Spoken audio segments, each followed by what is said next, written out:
এখানে নির্বাচন কমিশনের ভূমিকা একদমই নেই। নির্বাচন কমিশনের ভূমিকা সঠিক নেই। এক দুজন ডিএমকে সাসপেন্ড করলো, দুজন এসডিওকে সাসপেন্ড করলে সব হুড়হুড় করে জমা হয়ে যাবে। করবে না, কেন?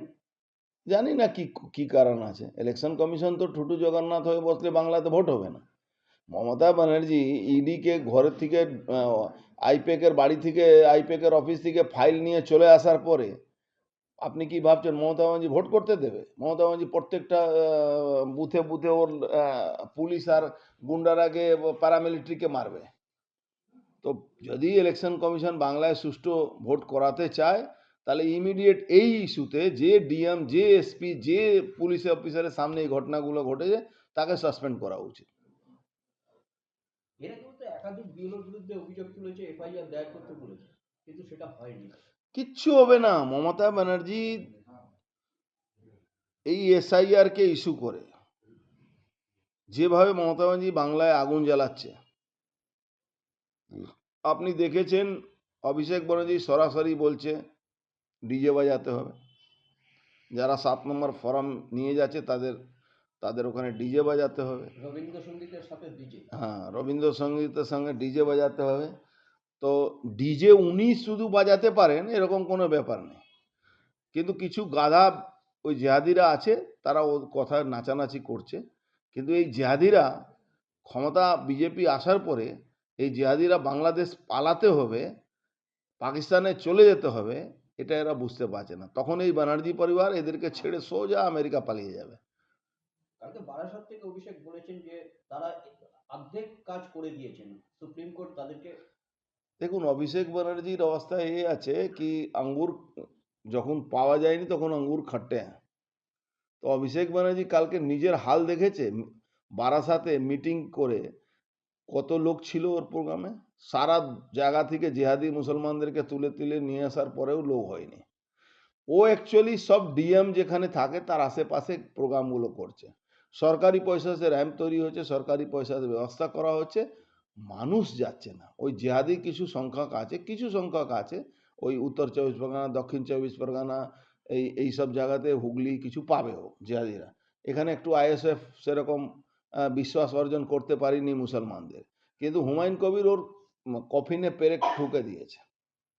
আর ডিএমদেরকে চাপ রেখে টাকা তোলা, এই ভোটার লিস্টে গড়বড়ি করা, ভুলভাল কাজ করা, এইটা নিয়ে যে ও করছে।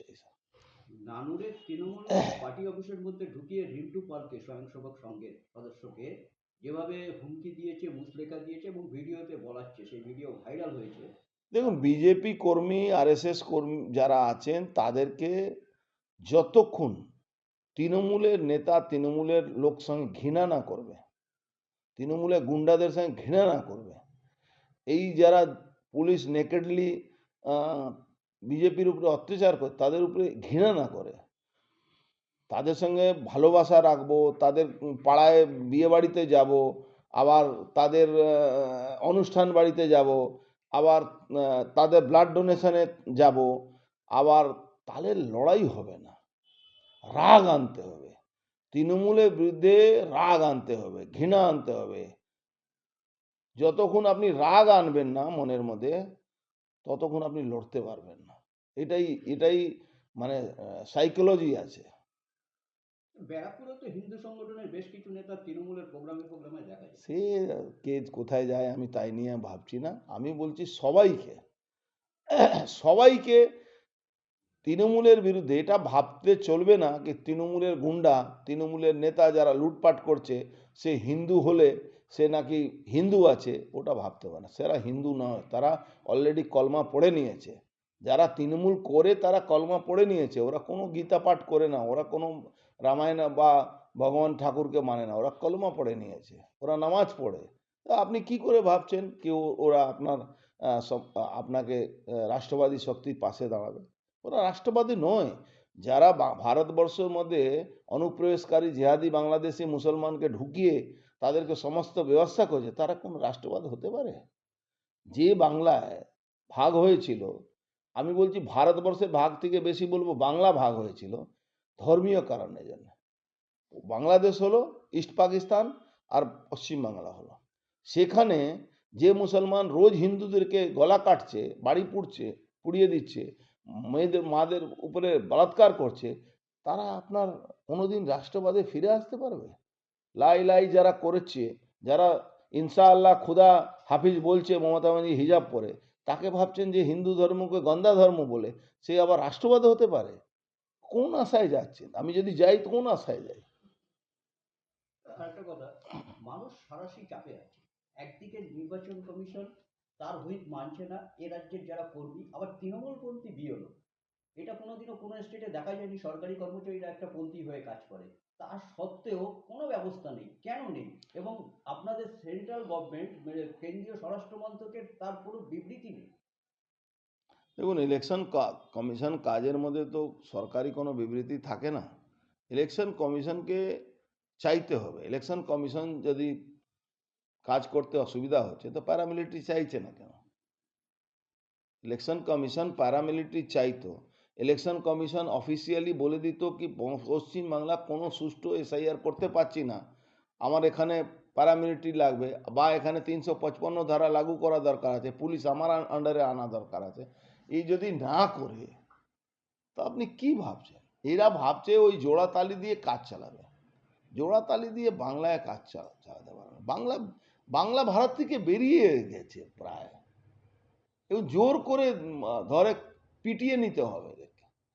এরা জিহাদি হয়ে গেছে, এরা বাংলাদেশি হয়ে গেছে, এরা ভারত বিরোধী হয়ে গেছে। ভারত, আচ্ছা বলুন তো, ভারতবর্ষে বর্ডারে যারা ভারত বিরোধী কাজ করছে, যারা পাকিস্তানে টেরোরিস্টরা আসছে বা পাকিস্তানে কোনো সৈনিক আসছে, তাকে বধ করা যাবে না? বধ করলেই তো দেশ বাঁচবে।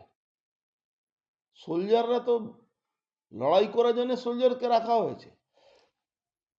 আমার আপনার পরিবারের ছেলে সোলজার আছে, তাদের প্রাণ দিয়ে দেবেন?